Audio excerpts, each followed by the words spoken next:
김건희 주연, 윤석열 조연의 막장 드라마 특검으로 진실을 밝혀야 합니다. 김건희 여사가 지난 4월 총선뿐만 아니라 2년 전 재보궐선거 공천에도 개입했다는 충격적인 보도가 나왔습니다. 이번에는 윤석열 대통령의 이름도 함께 거론됐습니다.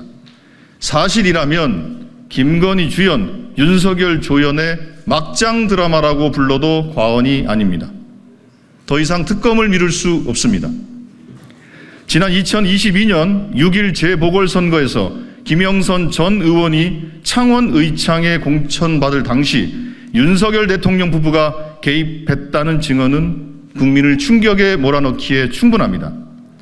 지난 4월 총선 개입 의혹의 충격이 채 가시기도 전입니다.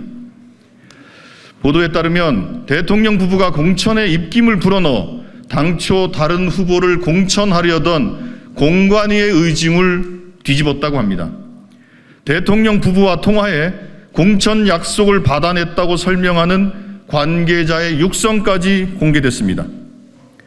보도가 사실이라면 대통령 부부의 공천 개입, 김 여사의 국정농단이 상습적으로 이루어졌다고 볼 수밖에 없습니다.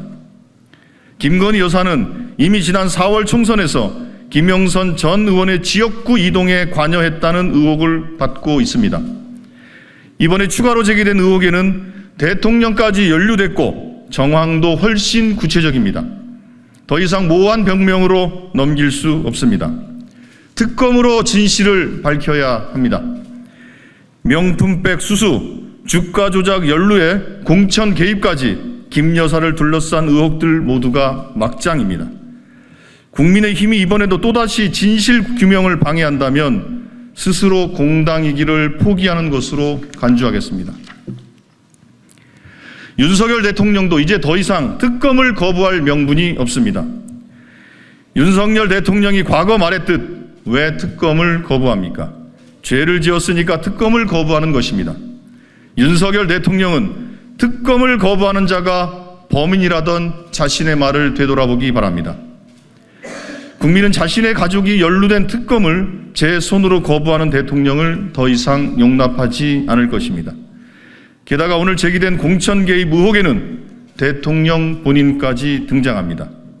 이런데도 또다시 특검을 거부한다면 도둑이 제발 저린다는 비판을 면할 수 없을 것입니다.